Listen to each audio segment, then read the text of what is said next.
So this video is just a little bit of a recap of what's been going on lately. If you didn't watch my other videos, well no, if you did watch my other videos, you know that my car got broken into last weekend and the stereo got stolen and some other stuff. So this video is just gonna kind of go over that stuff again and then talk about what's been happening since then.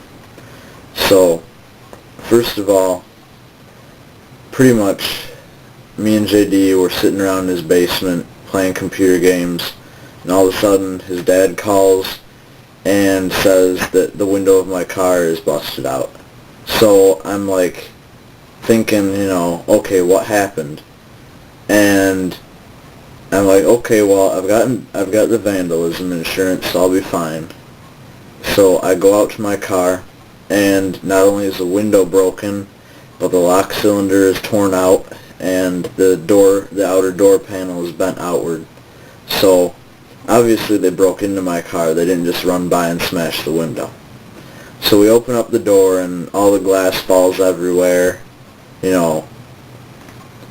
and then we notice, of course, my stereo was stolen, which I could have prevented that if I would have taken the faceplate off, but I never do because I'm lazy. And, I thought JD didn't live in a terrible neighborhood where things like that happen, but apparently he does. Not that his neighborhood's terrible, it's kind of interesting because there's a police officer that lives right down the street whose police car is parked there all the time. But oh well. Anyway, so we had to drive. His dad called the police, and they said, well, unless it's not drivable, you have to drive it to the police station. So me and Josh got in it with the broken door and no window. And remember, it's like probably 25 or 30 degrees that day. Maybe it was a little warmer, but it was cold out. So we had to drive about 2 miles to the police station on a road where the speed limit's around 45 average. So you can imagine it wasn't very fun. And then we got there and had to sit around with the police department for about, almost an hour. Then we filed the police report, and they didn't even look at my car. So we brought it there for no reason. We could have gotten a ride from someone else or, driven a different car, but, we didn't because we thought they'd want to look at it, and they had told us to drive it there, and then they didn't look at it, so that kind of stunk. So I got back to his house, and we were just, doing more computer stuff, and then I got kind of ticked off my computer because it was running really slow, so I started beating my monitor with a keyboard, and then I decided I was just going to leave because, I wasn't very happy with the whole thing, and he was going to go somewhere with his girlfriend later anyway, so, I wouldn't have been there that much longer.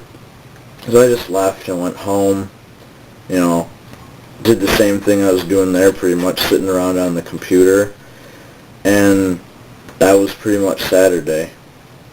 So we got the police report to the insurance company and talked to them, and they called the collision place and set up all this stuff for us, and we went to the collision place, and they were all taking pictures of all the damage to outside of my car, all the different multiple colors from the bodywork, and all the places where the paint's missing and stuff like that, and trying to devalue my car a bit so that the insurance wouldn't have to pay as much. And then they bring up this interesting little 100% condition thing where if part of your car isn't in perfect condition to begin with, they really don't have to give you any money for it. And that was just retarded. So we had driven my car out to the collision place, which was about 20 minutes away from my house, so it was probably at least 5 or 6 miles, and then I had to drive back too because they didn't want to keep my car. So I was pretty annoyed about that. And then my stereo had to be handled through a completely different branch of the insurance. Next day, though, they called us back, and we ended up getting $316 from the insurance. Plus, they're going to give us the exact same stereo that I had, plus all of the wiring and everything that it needs, and a free installation coupon to Circuit City. So that's really good. Then the biggest problem is, how are we going to get the door fixed? Oh, we have doors here at my house because we were going to replace them this spring, but we didn't plan on replacing them this early. So I tried to get my auto class at my school to fix it, but they don't do a lot of body work. They mostly do mechanical stuff.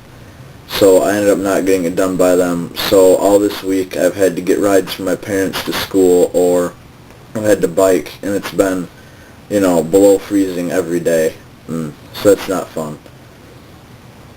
But today I got some phone numbers from the shop teacher, Mr. Gregory, and we called them, and one of them gave us an estimate. They said they'd put both doors on for only $150, and that's out of the $310 we got from the insurance, so it's still not costing us any actual money, so that's pretty good.